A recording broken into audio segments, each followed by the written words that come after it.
Hello again, this is Scott, and I'm camping again. I'm up in northern Wisconsin.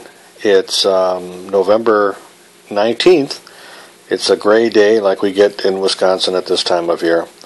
It got down to about 30, 31 degrees. Oh, that's me, I'm sorry. Didn't mean for you to see that. Wish I could do something about that.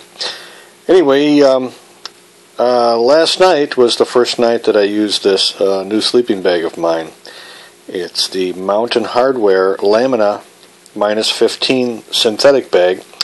It's insulated with an insulation called Thermic Micro. I'm not sure exactly what that is, but whatever it is, it really works. Let me tell you first about the history behind my ordering this bag. I saw it advertised on backcountry.com, and the image that they showed of the bag looked like some sort of King Tut sarcophagus looking thing. I mean, it looked like it would roast you alive. So that was, appealing to me. I'm 57 years old. I like to stay warm at night when I'm winter camping. Anyway, I got the bag, and I pulled it out, and I let it sit overnight and fluffed it up as best I could. And what I ended up with was about 6 inches aloft. I mean, it didn't look like the picture. And so I'd like to credit those folks at backcountry.com. They were willing to refund my money because I told them it didn't look like it did on the internet. I since changed my mind because I got inside the bag and it's very roomy.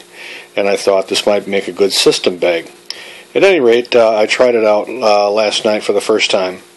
And it was really roomy and also very, very warm. It got down to 30 or 31 degrees last night, and I slept with my face out and my arm out. I like to talk about the quality of the bag. It's fairly unremarkable. It looks like a lot of the no-name bags that you might find. I'm talking about the outer shell material.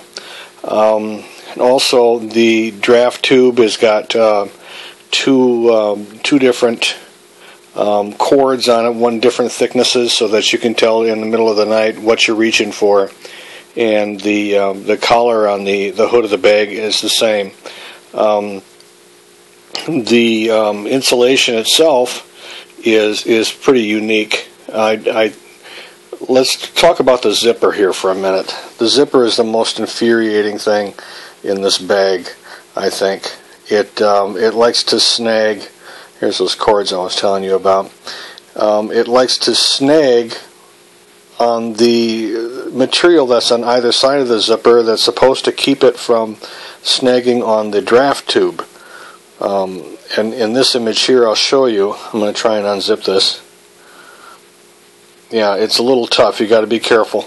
Anyway, the material here is supposed to keep the zipper from snagging on the draft tube, but what happens is the zipper snags on this material instead, and it gets kind of infuriating. And I wish that the engineering folks at Mountain Hardwear would spend some time alone in the dark with this bag, inside the bag, and try to work that zipper.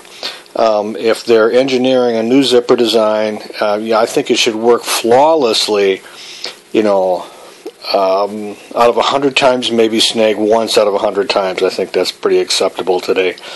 I have another bag that's a famous maker bag who solved that problem by sewing a piece of heavy denier Oxford cloth directly on the draft tube, and it works really great. So in their defense, in Mountain Hardwear's defense, they have changed the zipper on the new version of this bag. This is an old version. And it's supposed to be better. It's a larger zipper. It's a number 8 as opposed to the number 5 that's here. Anyway, I got this bag for about half price at backcountry.com. The new price on a long bag like this is about $300. I got this for $161. At any rate, it's roomy on the inside, and I might be able to use it as is down into the single digits, judging from what I was getting last night. And if I use it as a system bag and put my summer bag inside of it, I have a very thin summer bag that would act like a great liner for this bag. I should be able to be good down to about -15 with this bag. Let's see, what else can I tell you about this? It's a different design.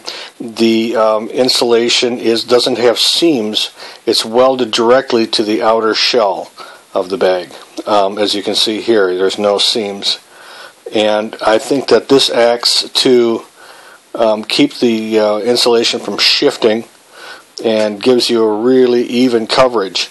Also, this insulation seems to reflect your body heat back to you.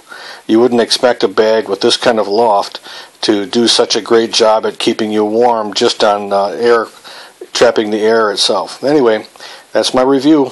See you next time.